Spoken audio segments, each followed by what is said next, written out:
जय श्री कृष्ण दोस्तों। भगवान श्री कृष्ण के बारे में जितना कुछ लिखा गया शायद ही किसी के बारे में लिखा गया हो, और बहुत सुंदर लिखा गया, प्रेम से और रस से परिपूर्ण लिखा गया है। अगर मेरी पसंद की बात, क्योंकि किसने बहुत अच्छा लिखा है तो कहना ही असंभव है, ये तो सबकी अपनी अपनी मौज है किसको क्या पसंद आता है। लेकिन अगर आप मेरे निजी अनुभव की बात करें तो स्वामी शरणानंद, मैं मानव सेवा संघ के स्वामी शरणानंद जी की बात कर रहा हूँ, जिनकी 1972 में ही महासमाधि हो गई थी। उन्होंने भगवान श्री कृष्ण के बारे में जो कुछ कहा है, लिखा तो कम है, उन्हीं का बोला गया फिर लिखा गया, वो बहुत ही सुंदर है। और सबसे अच्छा किसी ने लिखा है तो मेरी दृष्टि में वो है स्वामी विवेकानंद। श्री कृष्ण के इतने रूप हैं, इतनी लीलाएं हैं कि उनके विषय में बहुत से प्रश्न लोग खड़े कर देते हैं कि भाई एक तरफ वो रास लीला कर रहे हैं, दूसरी तरफ युद्ध भूमि में हैं, एक तरफ राजा हैं, एक तरफ वो ग्वाले हैं, और उनका कौन सा रूप है, कैसे हो सकता है एक ही व्यक्ति में इतना रूप है। तो एक ही व्यक्ति, ये जैसे ही व्यक्ति आता है ना, तो हम व्यक्ति की सोच से चलते हैं, यही समस्या कर देते हैं। जब हम ईश्वर की सोच से चलते हैं तो फिर कोई कंफ्यूजन नहीं है, वो तो लीलाएं हैं। इसीलिए लीला शब्द का जो इस्तेमाल होता है वो कृष्ण के लिए होता है, कृष्ण लीला। अब अगर इन लीलाओं की बात करते हुए मान लीजिए इसी तर्क पर आ जाएं कि सचमुच में कृष्ण के अस्तित्व को लेकर क्या कोई शोध हुआ। मैंने इस पर एक सीरीज की थी, एक बहुत ही अच्छी डॉक्यूमेंट्री, कृष्ण के निशान है, वो आपको यूट्यूब पर मिलेगी। हमारे मनीष जी हैं, अमेरिका के एक मित्र हैं, उन्होंने इस पर एक बड़ा शोध किए थे, प्रयास किए थे, तो फिर लाइव इंडिया में मैंने उस पर एक सीरीज की थी। तो कृष्ण के निशान, ये भी एक मौज होती है। वैसे ईश्वर के निशान ढूंढने की कोई जरूरत नहीं होती, लेकिन जैसा मैंने अपने पिछले वीडियो में बताया था कि संकेतों का और प्रतीकों का सामूहिक चेतना से बहुत कुछ लेना देना होता है। अगर हमारे आदर्श एक ही हैं तो उन आदर्शों को, क्योंकि हम व्यक्ति हैं, हम मनुष्य हैं, तो मनुष्य के तौर पर ही उन लीलाओं को समझ पाते हैं। तो स्वामी विवेकानंद का कि ये जो भगवान श्री कृष्ण और भगवत गीता, ये जो पुस्तक है, बहुत छोटी सी पुस्तक है, और इसमें संकलन है उनके कुछ भाषणों का और उनके कुछ लेखों का जो उन्होंने श्रीमद् भगवत गीता और भगवान श्री कृष्ण के ऊपर लिखे। ये पुस्तक मुझे बचपन से ही बहुत पसंद है, बहुत छोटी उम्र से मैंने इस पुस्तक को पढ़ा और कई बार पढ़ता हूँ, आज भी बड़ा अच्छा लगता है। इसमें एक तो उत्थान पतन उत्थान पतन उत्थान पतन, जो उन्होंने पहली ही बात कही है कि सृष्टि जो है और हमारा जीवन चक्र जो है ये उत्थान पतन से बना हुआ है, और ऐसे ही चलता रहेगा। उत्थान हो रहा है, फिर पतन होगा, फिर जब उत्थान होता है तो उसके शीर्ष पर एक व्यक्ति खड़ा होता है जिसको समाज अवतार के रूप में लेती है। अब इस किताब की मैंने जिक्र इसलिए किया क्योंकि इसमें एक बहुत महत्वपूर्ण बात कही गई है। जितने भी कंसेप्ट ईश्वर के बाद में आए, जितने भी, चाहे ईसा मसीह को ईश्वर के रूप में रखा गया हो, और वो भी संतत्व को प्राप्त हुए एक ऐसे व्यक्ति हैं जिनके जीवन में बहुत सी घटनाएं हैं, बहुत सा संघर्ष है। बुद्ध तो बुद्ध हो या ईसा मसीह हो, इन लोगों के जीवन पर या इनके जीवन चरित्र को लिखने वालों पर कृष्ण की ही छाप है।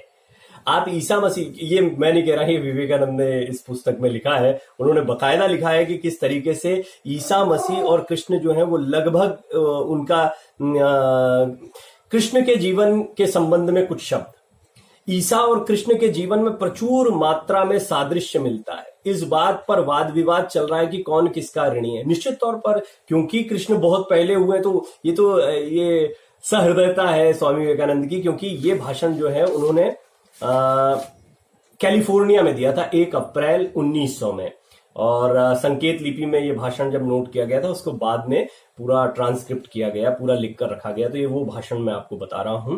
तो निश्चित तौर पर कृष्ण के ऋणी रहना चाहिए। अगर ईसा मसीह का चरित्र आप देखते हैं तो निश्चित तौर पर उन दोनों के जीवन में साम्यता मिलती है। इस बात पर वाद विवाद चल रहा है कि कौन, दोनों ही स्थानों में एक अत्याचारी राजा था, दोनों का ही जन्म चरनी में हुआ, दोनों के माता पिता बंदी थे, दोनों की रक्षा देवदूतों ने की, दोनों दृष्टांतों में उस वर्ष जन्मे सभी लड़कों की हत्या कर दी गई, बचपन एक जैसा है, अंततः दोनों की हत्या हुई। कृष्ण की मृत्यु दुर्घटना से हुई, हम जानते हैं कि उनको तीर लगा था पैर में, क्योंकि ये तो सब कथानक है, हालांकि ईश्वर की मृत्यु नहीं होती है, वो तो वो लीलाएं करते हैं, आते हैं जाते हैं, आते हैं जाते हैं, अलग अलग काल में आते हैं, राम के रूप में आए, कृष्ण के रूप में आए, या इस तरीके से चलता रहता है। और जिस व्यक्ति ने उन्हें मारा उसे वे स्वर्ग ले गए। ईसा की भी जिन लोगों ने हत्या की थी उनको भी उन्होंने कहा कि नहीं पता ये लोग क्या कर रहे हैं, और वो साथ में अपने स्वर्ग ले गए। इस तरह का कथानक मिलता है। नवव्यवस्थान और गीता के जो बाइबल का नवव्यवस्थान है वो और जो गीता के उपदेश हैं वो भी आपको बिल्कुल मिलते जुलते मिलेंगे। यानी कि पूरी तरह से ये जो आप पाश्चात्य देशों में अब धर्म का प्रादुर्भाव देख रहे हैं वो दरअसल कृष्ण से ही प्रभावित है। और आप ये देखिए एक और महत्वपूर्ण बात कि आज जब आप देखते हैं कि किस तरीके से कृष्ण और इस्कॉन प्रभुपाद ने जब इस हरे कृष्ण कृष्ण कृष्ण हरे हरे, हरे राम राम राम हरे हरे, ये जब जाप लेकर वो निकले तो हाथों हाथ लिया गया। क्यों?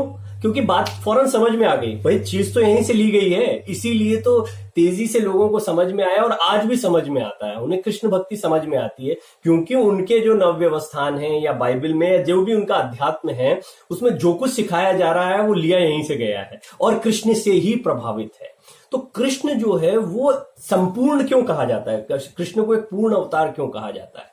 कृष्ण में आपको सब कुछ मिल जाएगा, कुछ भी चूकता नहीं है कृष्ण में। कृष्ण जो है वो छलिया भी कहलाते हैं, रणछोड़ भी कहलाते हैं, इस तरह के की उपमाएं भी उन्हें दी जाती हैं जो कि शायद बहुत सकारात्मक ना दिखती हो। तो दूसरी तरफ वो महायोगी भी कहलाते हैं और रास लीला भी करते हैं और कृष्ण की बाल लीलाएं भी हैं और कृष्ण चमत्कार भी दिखाते हैं। तो कृष्ण को कोई साधारण जो भील है वो तीर कमान से मार भी देता है। तो ये कृष्ण को लेकर ये भी कहा गया कि क्या कृष्ण बहुत सारे हो सकते हैं, क्या बहुत सारे कृष्णों को मिलाकर एक कृष्ण बनाया गया। एक स्वामी विवेकानंद ने इस पर भी तर्क किया है इस पुस्तक में और कई बहुत ही खूबसूरत बातें। तो मैं आपसे रिकमेंड करूंगा, ये तो रामकृष्ण आश्रम में आपको बड़ी आसानी से मिल जाएगी। भगवान श्री कृष्ण और भगवद गीता स्वामी विवेकानंद के लेखों का और भाषणों का ये संकलन है, इसको अवश्य पढ़ें अगर आप श्री कृष्ण को समझना चाहते हैं तो। अब एक और बहुत महत्वपूर्ण बात चलते चलते कि कर्म को लेकर जो उनका उपदेश है उस पर उन्होंने बहुत अच्छी बात कही। ये जगत एक खेल है, तुम उस ईश्वर के साथ के खिलाड़ी हो, चलते रहो और बिना किसी दुख बिना किसी क्लेश के कर्म करते रहो। उसके खेल को दरिद्र बस्तियों में देखो, विशाल कक्षों में देखो, जनसाधारण को ऊपर उठाने के लिए कार्य करो, इसीलिए नहीं कि वे अधम या पतित हैं। कृष्ण ऐसा नहीं कहते। क्या तुम जानते हो कि अच्छा काम इतना कम क्यों हो पाता है? दरिद्र बस्तियों में जाते हैं लोग, छोटा मोटा काम करते हैं। तो इसमें यह बताया गया है कि स्वामी विवेकानंद इस बात पर जोर दे रहे हैं कि आप कोई एहसान नहीं कर रहे हैं जब आप लोगों का उत्थान कर रहे हैं। तो ये ईश्वर के प्रति आपका और आपका अपने प्रति किया हुआ कर्तव्य, यही असली धर्म है। और श्री कृष्ण यही सिखाते हैं। गोवर्धन पर्वत हाथ पर उठाए हुए हैं और प्रजा की मदद कर रहे हैं, लोगों की आपको कृष्ण मदद करते हुए मिलेंगे। तो मदद को उन्होंने सबसे बड़ा गुण बताया है। और ऐसे तो कृष्ण चरित्र का बखान करना एक छोटे से वीडियो में मुमकिन नहीं हुआ, तो मैं आपको इसकी ऑडियो बुक जो है जरूर कभी आज ये संकल्प लेता हूँ ये इस पुस्तक की आपके समक्ष रखूंगा। लेकिन आप इतने स्नेह पूर्वक सुन रहे हैं, कृष्ण चरित्र की छोटी सी बात आज के दिन रखने का मन था आपके समक्ष रखी। उम्मीद करता हूं कि आपको ये पसंद आई होगी। बहुत बहुत धन्यवाद सुनने के लिए। स्नेह